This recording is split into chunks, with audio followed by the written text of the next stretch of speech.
Hey everybody, this is Matthew with Second Star Survival, still with part 2 of the Survival Lean-To. Alright, everybody, this isn't, like I said, a bushcrafting adventure or anything where you're making your own stuff and whatever. This is stuff that you're supposed to already have with you on a emergency survival kit. Um, everything the best thing to use in a survival situation is cable ties. All right. I got a 150 pack of cable ties for $1. These things hold up to 15 pounds. Each one of them holds up to 15 pounds. So instead of going around trying to find vines and roots and splitting down and hand making rope and everything, you ain't got time for that. You're trying to get out in 72 hours. These zip ties will save you. So, what we're going to do is secure our points with the zip ties. Then, we're going to secure the rest of the ribs with the zip ties also, so it can hold more weight when you start loading it on with either dirt, or if you can see here in Texas, all we have is barely anything of leaves. And yeah, I could run around all day long trying to rake up all these leaves to do this, but no, we're not going to do this. You would in a bushcraft, or if you have nothing else, you could take a Y stick and rake up a bunch of leaves to put on this, but that's a waste of time. That's a waste of calories. You need to get home. You don't need to be spending that time and that calories on scraping up this bare minimum leaves. If you're up north, you have all kinds of oak trees, maple leaves, you know, birch leaves, all kinds of leaves out there. Here in Texas, all we have is Spanish oak leaves and cedar. So you're not going to be making a house out of cedar leaves. Trust me. It's not like pine trees. They don't fall like pine trees. But let's get to securing the posts and everything. All right.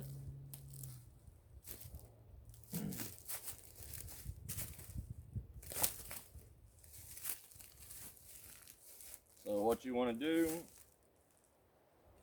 you usually want to make an X on each one of them, but if you don't have, say, 150 of these things, say you only got 6 of them, well, what you want to do is at least zip tie the main uh, the main support to each limb, so that gives you stability. This, on the other hand, these ribs, you could make. You don't have to worry about the ribs themselves at the top being zip tied, but you do need the inner ribs, the cross ribs for it. So, what we're going to do, and see, even in my zip ties, they're too small, so I have to double up to reach around these trees.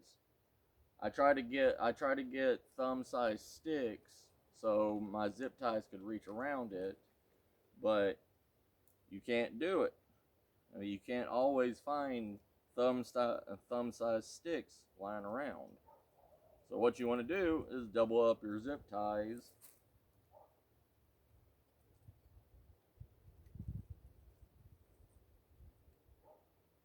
and still, even doubling up is not big enough. So I have to triple up.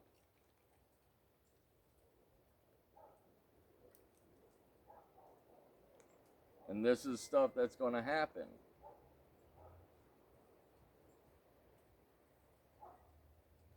I mean, nobody's perfect out here, so you may think it's thumb size when you grab it, but when it comes down to it, it's not. And you may think you have the right equipment, but you don't. So right there, just on that one, I had to use three zip ties. If I didn't have 150 of these zip ties, that would already be a waste of my materials. So I wouldn't even have worried about that if I had, say, only 6.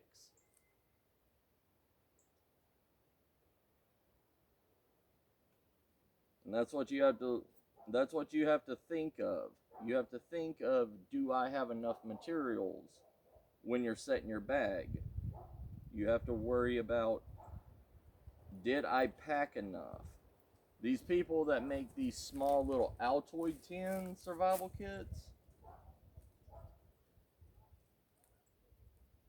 they they make it because they know the area that they're in. So they do come out and would make a bushcraft. They would be bushcrafting most of their time. But you don't do that in a true survival situation. There's no BSing, there's no playing around when it comes to your life.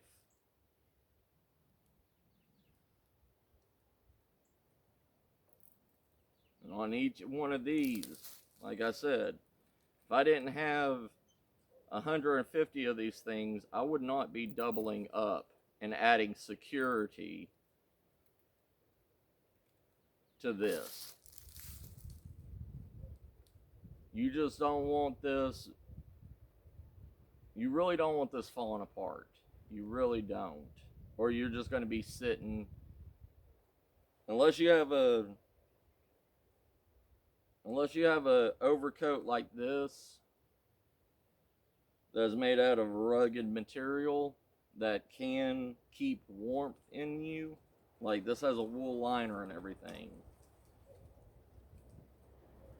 You know, there's you would be huddling up against a tree in a survival situation if something like this happened and you didn't have enough materials for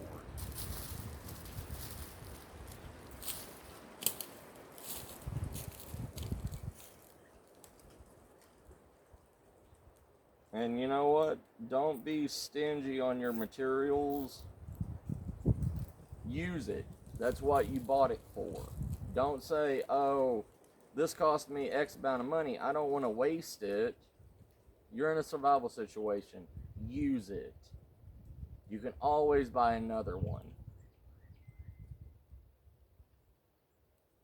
And if you haven't learned with any of your survival gear, do it.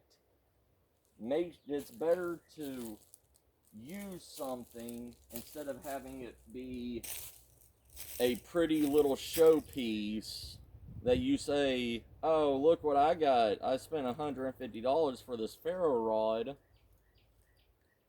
but I don't know how to use it in a survival situation. I don't know how to use my knife. I don't know how to use anything. And when you get in a survival situation, you may be prepared, but you don't have the knowledge or the skills to survive. So you're already at the point of death if you don't know how to use any of your gear. So like I said, your inner ribs, most people would interweave these. They would weave it like this. They would put it, and you see how that holds? Because this middle one's putting weight on it, and these other two branches are pushing it outwards. One's pushing down, two are pushing outwards. It's just like bamboo. When you weave bamboo or any kind of reed or anything like that, like in like creating a basket or a fish net or something like that. This is the basics of that. You're just interweaving these. But I have zip ties. What would be easier? Interweaving this to where I have a hump and a hump and a dip. Or should I put it on top like this and zip tie each one of them so we have 3 outer humps, and we can layer either the leaves that you spent all the time raking up and piling on, or give a extra strength to your tarp that you're going to put on top of this. Just for demonstration purposes and everything, I will do the outer one. I will do the outer rib on it so we can put our tarp on it. And remember what I said about cutting the little nubs off of this, because you're putting a tarp on this, and these nubs are going to put holes in the tarp that's supposed to keep rain and wind off of you. If you fill it full of holes with this stuff, you're going to wish you never did, especially if you only have a cheap one from the Dollar Tree or something that's like maybe 2 mil thick. So you want to cut off every nub as close as you can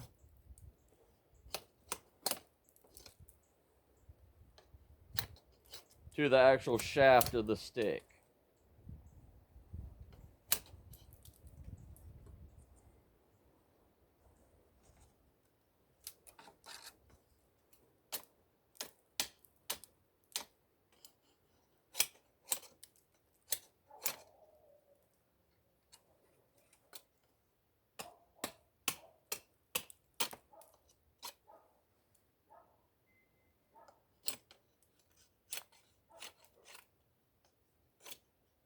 All right.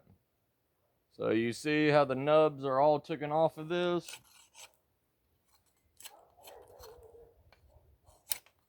All right.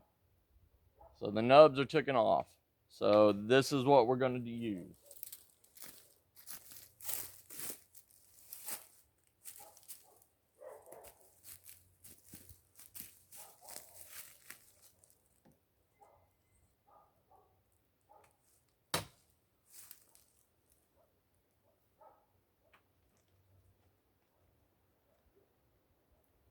Same thing with this. Some of these sticks are thicker than thumb size, so I'm going to have to double up again.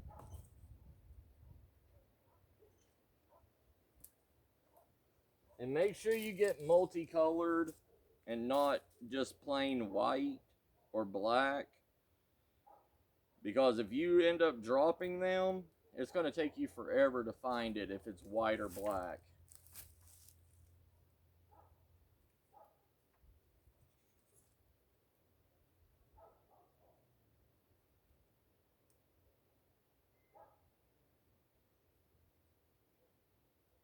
Yeah, like I said, you're in a survival situation. You're not out here playing Paul Bunyan or having a camp out.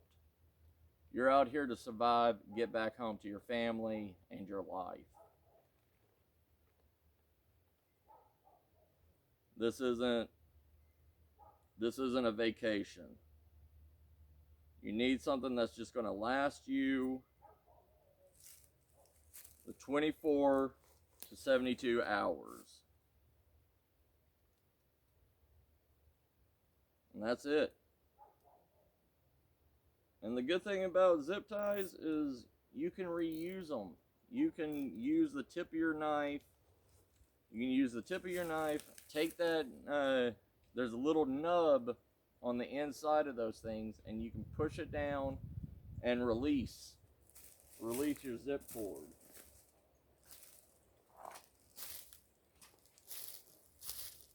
So if you are found or anything like that, you can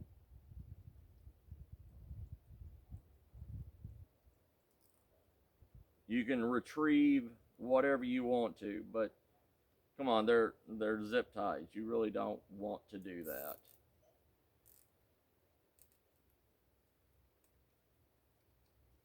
All right, so there's one rib on there. You see that?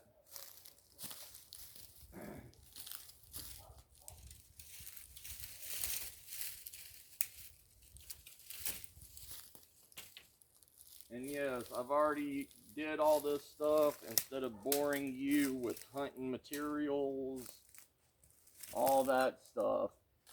So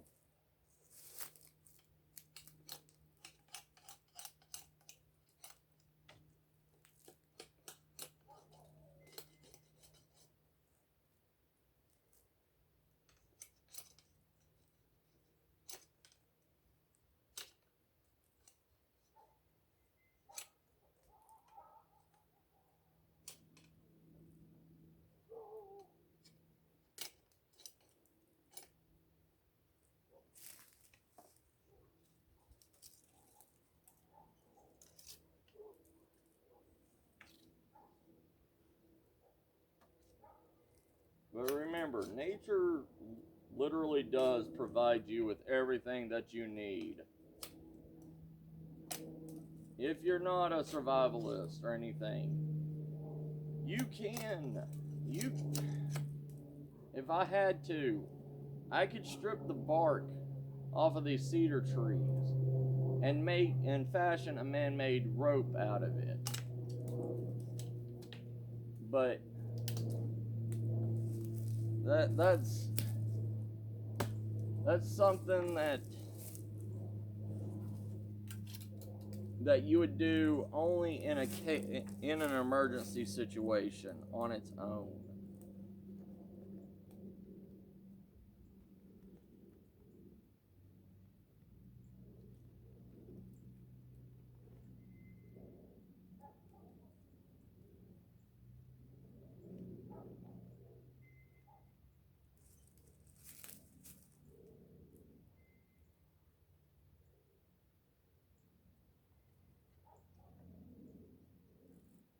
Like I said, I'm sorry about my camera quality and everything.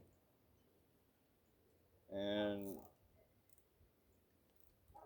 my time on this stuff, because I don't have that much time.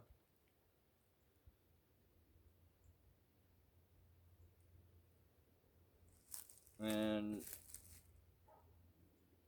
you know, if you watch other bushcrafting videos and everything, just watch and look at the scenery every time that they get done with one of these shelters.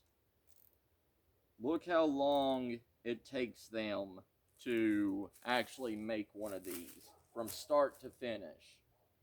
They'll start out early in the morning and it'll be nighttime before they even get done with it. Especially if it's only one person doing it. That's what you got to think. You may believe that you're a one-man army and you can do anything. Yeah, you can do anything, but it's going to take you precious time, precious resources, and are you even in a survival situation to where you have water? Because wasting all this calories and everything and going and trying to go as fast as you can is going to dehydrate you. And if you're in an area that is humid or anything, it's going to dehydrate you and dehydrate you quick.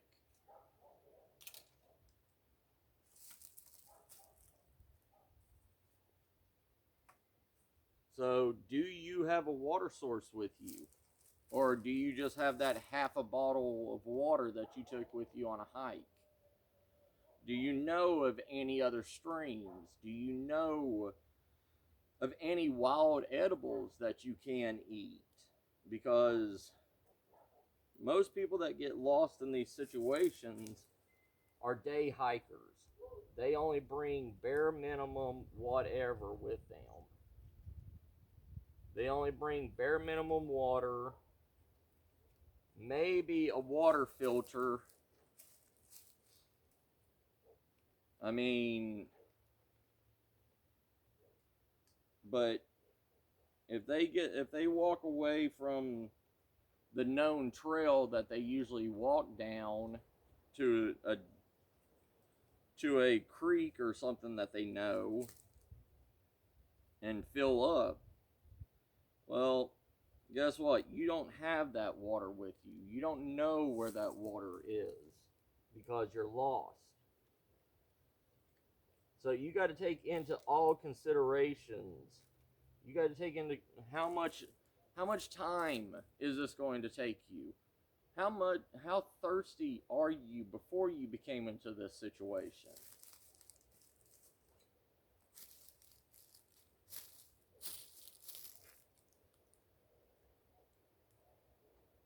How much water can you withhold?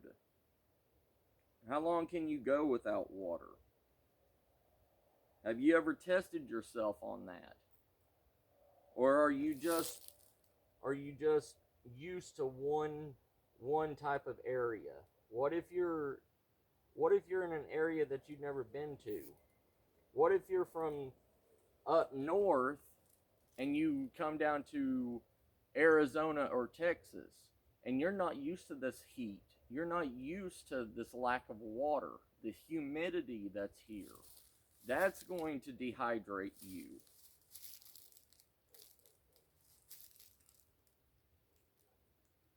All right, so we got the ribs set here. We also have another one right here. What we can do, we can build this section right here.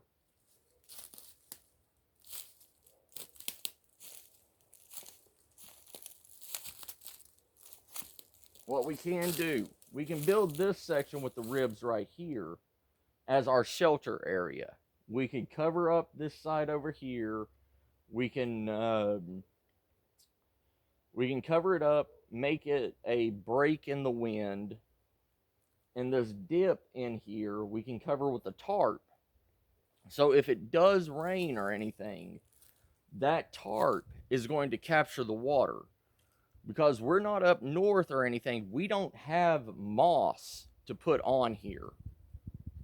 That's a thing with nature and in different states. Not everywhere has moss that you can put on this stuff. Yes, moss if it rains or in very rainy areas or areas near the lake or anything like that. The moss soaks up water, and you could take the moss off, squeeze it, drink fresh water out of that. Well, here in Texas, it hardly ever rains, and we don't have moss.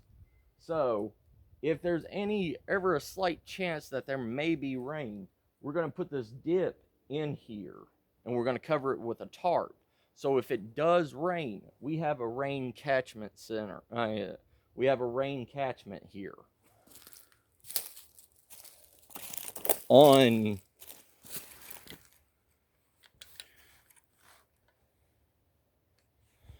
oh no.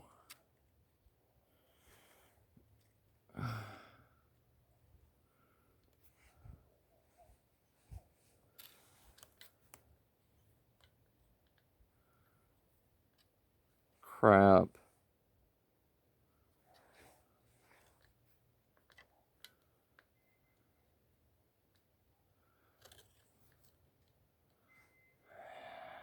I'm going to have to redo this. Alright, I'll have to redo this at a different time and show y'all what I did. Let's try to take you off and see if I can show you with the light. I didn't think it was going to get this dark this quick.